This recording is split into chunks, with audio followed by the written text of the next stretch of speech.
Man, look at here, look at here. Where are we at? What is this dude doing? Look, he has Go Power Sports boxes out here.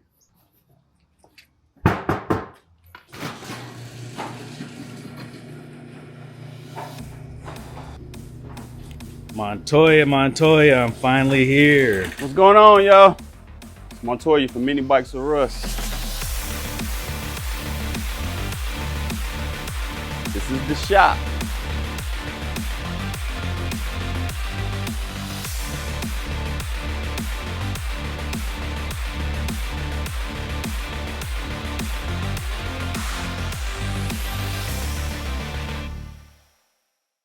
All right, I'm Montoya from MiniBikes with Russ, and you in my garage.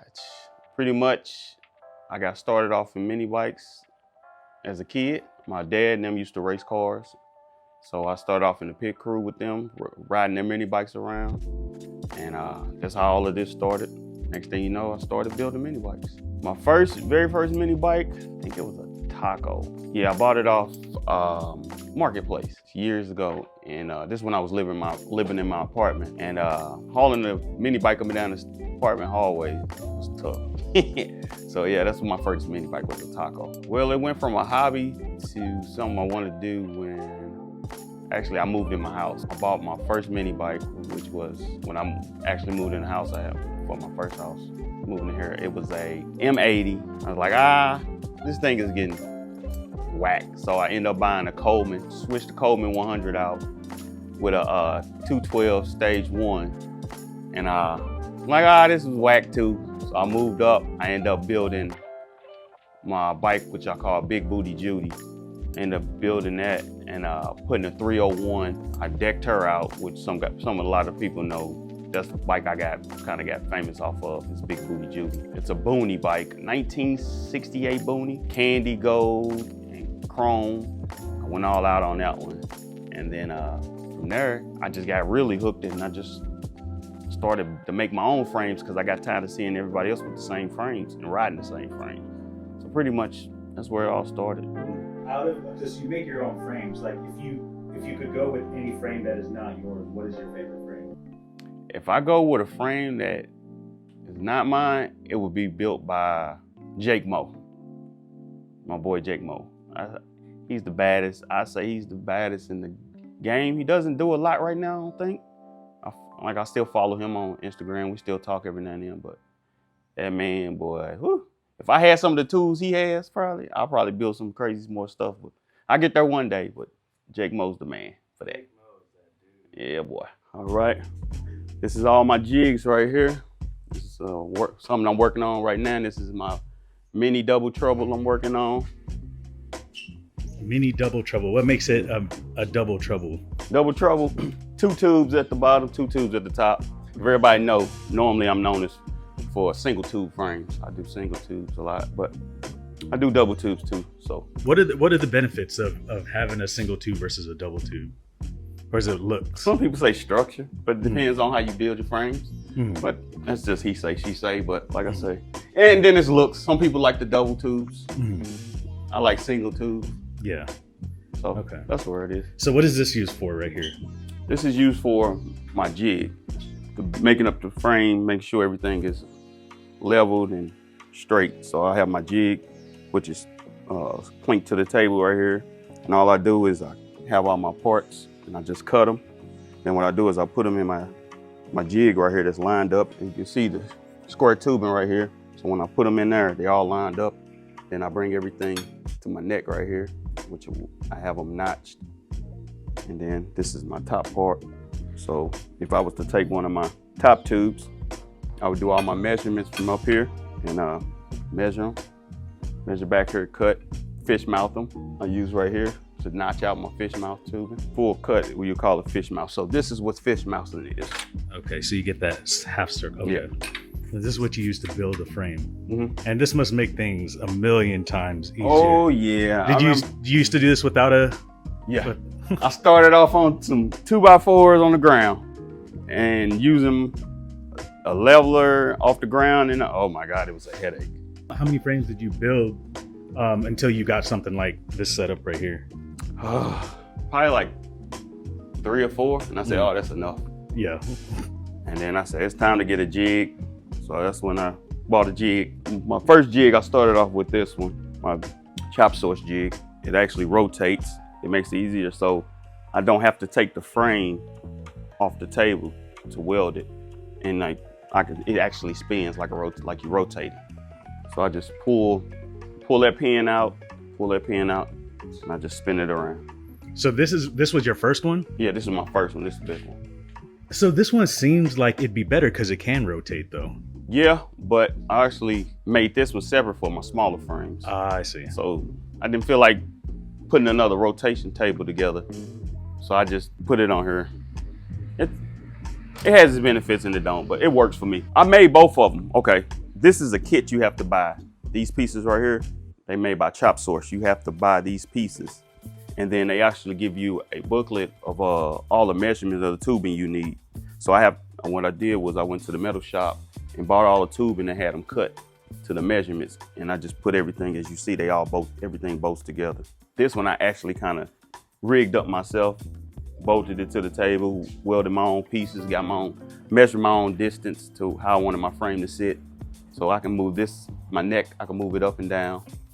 I can take one of these in or out, make it longer or shorter, but pretty much it's gonna stay like this. This is my dedicated size for my minis. I can actually make them smaller though if I wanted to. I'm just not going longer, I can make them smaller. So if somebody wanted a real small one, I could make it small. Kind of like the trike that you built, the little rascal trike. Yeah. Something that small. That was I'm actually gonna build something real small off this frame later on down the road, but yeah. I got involved with Go Power Sports, what was I, 7 or 8 years ago? 6, 7, 8 years ago, somewhere around in there. I built Big Booty Judy, and at that time, Taylor was on Facebook, and he's like, hey, I like that bike. And then once he got to talking back and forth, and I was like, yeah, I get all my parts from you guys. So he was like, we got to talking or whatever. He was like, hey, next year come down to Pates. Pates came along. I packed up with my buddy Adam Wolf, and we went to Pates. And the rest is history. I was going to Pates every year, and then turned in from going to Pates, going to the Full Start picnics, the 660, the 180, and just coming down there to hang out. Next thing you know, I call them family. Everybody in Go Power Sports is family to me. And speaking of family, I mean, and the things you do, you also give back to the community and at least the junior drag racers at the 180. How did that idea come about? At the first 180, I seen the kids riding around, and I don't know if they got, I think they got trophies, but I was like, I didn't even tell Mr. Tim this, but I told the first place and second place when I was like, hey, I'm gonna build y'all custom frames. You know what I'm saying? First, second place. The 2 guys at the first event put on a real good show. So I was like, hey, I'm gonna do this for you all. And I didn't even tell Mr. Tim, and Mr. Tim found out, which he wasn't mad, but he was like, oh, okay, then, that's good or whatever. But I end up building one frame for a guy, the kid, and then the other guy, kid, he ended up just wanting a Little Rascal. So I ended up giving him a Little Rascal kit. So that's how I became about. So then from there, every year I've been building my own custom frames with sponsored by parts from Go Power Sports and just giving them away to the juniors at the 180 race. So I got another one coming this year. Another frame is going out. How many frames have you done now for the junior racers then now? It's like 4, right? 4. Every year, it'll be 4. But this year I'm gonna do, it'll be my new frame, which actually behind me. I'm gonna give that away, to the lucky 180 race runner junior. I like giving back to the kids. You know how it is, the kid wanting mini bikes and stuff. This is Slimer. This is my drag bike. My first drag bike I built for myself.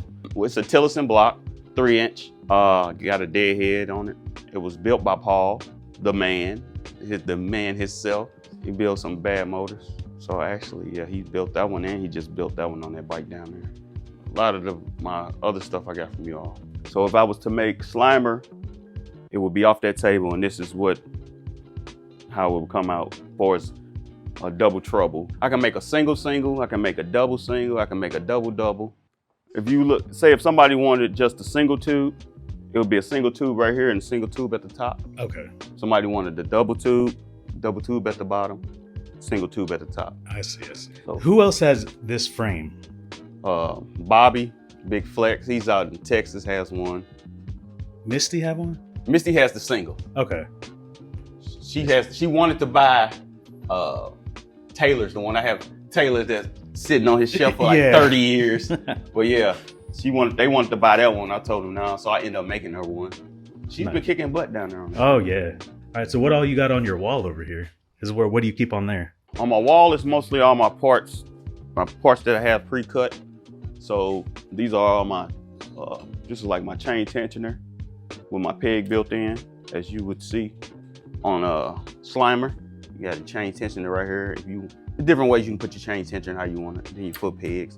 And if you didn't want to run a chain tensioner, you can put your foot peg up here, back there, leave it. So that's something I made up. Then I have just my regular chain tensioners that I have. You got a plasma cutter and a laser cutter?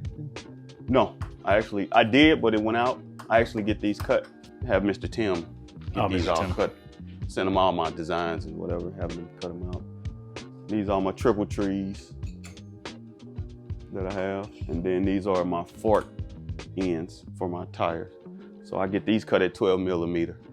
So if somebody want to go bigger, they can just drill it out. But a lot of people are using pocket bike wheels nowadays. So best thing to do is start off at 12 millimeter. So all this is my tube and it's pre-cut. Pre-bent up. So these are my bottom parts of my tube frames. So as you've seen on the thing right there on my jig table. So I just put those up and then I measure them, notch them. And these are my top tubes over here. You see the bends. That's like on Slimer right there, the top bar. I need to order some more of those. I'm running out. Well, tell Mr. Tim, you're going there this week. Yep. Yeah. He was like, man, I'm tired. I just ordered some. And these are my the back part of the frames. These are I call these my U bends. These are the bottom end and the top back end of the frames. So you give racers and stuff bikes. Do you ever get involved in the racing? Yeah, I get involved in the 660 drag race. It seemed like I was the only big guy out there. I got whooped, but hey, I don't care. Next year, 2026, this big boy class is coming, so y'all be ready. So I'll be in the big boy class. Are you gonna be using your same frames? You got any tips or tricks for any of the other big guys out there? I'm whipping up something new, just know that. That's all they gonna get. I'm whipping up something new. What's next for you? Where would you like to see mini biking, go-karts, small engines go from here? Because for me, I haven't been a part of it for very long, but in the last few years, it's grown a lot. Where would you like to see it go? I like to see it get a lot more attention. Where see like some of these racetracks, you can go to the outlaw racetracks or whatever, and they go like they let you in. But some of these racetracks, they don't want you in, like the NHR and then all them. But I heard there's supposed to be changes coming, so hopefully they'll, mainstream. See mini bikes on, the big screen. It become a big thing. A lot of other people come in for sponsors and take off for. A lot of guys spend a lot of money in this and put a lot of their heart into these bikes. And, to see it go to the next level, it'll be good for us. Do you have anything coming out for Pull Star Picnic? You do anything new for that? Pull Star Picnic, yeah. I think it's time for me to pull something out new. Probably do something one-off just for the Pull Star Picnic. When you're not working on mini bikes, what else are you doing? Pretty much working. I work full-time at Home Depot or, spend a lot of time with my wife and my nieces. They take all my money. But no, pretty much that's it. Tell me about this thing you have parked outside. What is that? That is my baby. That's my 1980 Malibu. I done had that for 13, 14 years. As long as I've been living here in this house. I found that car on Craigslist. I can't believe how long it sat on Craigslist. I had to drive like an hour and 30 minutes to go look at it, but it was a good buy. I never haven't pretty had too many problems out of that car. Real good car. Old school is the way to go. Well, it had old raggedy rims on it. The engine, I put all Edelbrock upgrades in it. Took the Holley carb off because they known for floating problems. So that was pretty much it. And cleaned up the interior, put a system in there, and been driving it ever since. This old thing, yeah, this is Death Trap.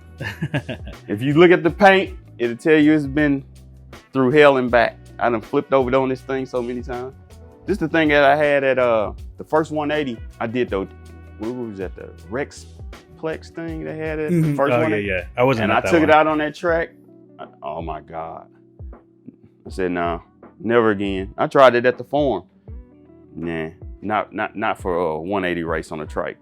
What do you got? What do you got under these things? Right here, this is the Demon. This is my little orange little rocket. It's dangerous. Got a torque converter on it. I built this one. I remember this one seen at the pay because it matched my Impala. Yep. I built this one, and my brother liked it so much. He drove me crazy. I actually built him one a little smaller. Got one over there. And then my queen right here, I ain't had her out in a while. She's been asleep for a long time. She's probably divorced me by now. This is Big Booty Judy. This is actually the first bike I ever did a detail, like straight went crazy on. Yeah, got a 301 in it. This is actually the bike I built, how I became good friends with Taylor. Really? Yes. How'd that happen? Built this bike. At that time, Taylor was on the internet, on Facebook. I was doing a lot of posting and I built this bike. And he was like, hey, I like that bike or whatever. I was like, yeah, I get all my parts from you. Mm-hmm. And then from there, we became friends. And like I used to call down there for parts. And then after that, he was like, man, come on down to Pates next year or whatever. Next year, me and Adam Wolf, real good friend of mine, me and him packed up, went down to Pates that year, and had a good time. And how long ago was that? 6 years ago, probably. How long you been into mini bikes? Mostly all my life. Really? Yeah. My dad and my uncle, which my uncle that just passed, they got me into mini bikes because they used to have them. So I used to ride them around the pit crew at the track over here in Illinois. They used to have a thing called Black Sunday. Mm-hmm. So I used to ride the mini bikes. We had barbecue grills and the pit crew and just have a good time. And then I just grew up on them. I had a little plastic 3-wheeler kind of like that, power wheel. I used to ride that thing up and down the driveway and I just got hooked. It's wild where it takes you. Yeah. Because I mean, I'm guessing like when you bought it or when you got into it, you weren't like, oh, one day I'm gonna have a garage full of tools building anything. I did not know it was gonna take off like this. When I first moved in my house, I bought Mega M80. Yeah. M80. I was like, oh, this ain't nothing. So I sold it. I bought a Coleman 100, souped it up with a 212 on her, and that thing did like 50 miles an hour. That thing was fast. I ended up selling that, and I was like, man, I'm gonna buy a frame. So I ended up, what I was gonna do was, the money that I was gonna take the frame, buy the frame for, I was like, let me buy a tube bender. So I ended up buying the tube bender. Bought the tube bender, and after I bought the tube bender, I was like, started buying tube. I said, let me buy some tubing and start practicing. And next thing you know, I started building like, it took some time, but I started building like crazy. And that's where I'm at now. Well, this right here is, I haven't gave it a name yet, but this is my new design. I'm probably gonna tweak it a little bit.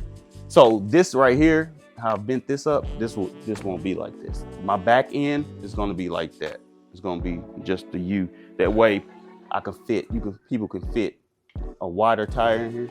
It's like barely touching, but I want to have people to give the option to have room. Plus, it's not builder friendly, so I had to make it builder friendly. This is a one-off. I won't build it like this no more. See, and I think that's what people don't understand about pricing when it comes to making a mini bike. You have to go through so many frames before you're like, okay, this is for everybody. And the cost of that is crazy. Yep. So when I built this one and I figured out like, oh, certain stuff not gonna work for it. This is not builder friendly. People gonna have problems and they're not gonna be like, oh, you can do this, you gotta do this. I want a person to be able to just buy the frame, put everything together. I'm like, hey man, this not working. So this is like a little over like a 228, somewhere around in there. Paul, I just got that back from Paul, about a month or two ago. I have Paula Taylor mess with my motors, but pretty much, yeah, that's it. Who are your biggest influences when it comes to creativity and building mini bikes, and where do you get your inspiration from? One, myself. I sit down and just think of some crazy stuff to build and bend up. Like I said before, my favorite builder is, everybody knows, Jake Mo. So pretty much myself and the way he builds. That's pretty much it. Do you get any help from anyone else when you're building mini bikes?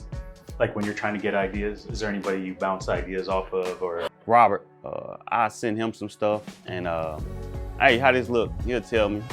He'll give me the honest truth, and I'll be like, well, we do it like this, and figure out some stuff back and forth. But yeah, it's pretty much that.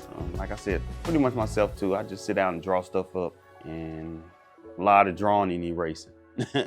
Any advice for someone that wants to get into mini bike building? Invest in yourself. Just get out there and do it, because if you don't, you're gonna miss out. Like I said, the chance I took of getting ready to buy a frame, instead of buying that frame, I took a chance of buying a tube bender. And this is where it led me to bending my own frames up like I want, you know, bending frames up for everybody else like they want. So it's pretty much just invest in yourself and believe in yourself. Sky's the limit, for real.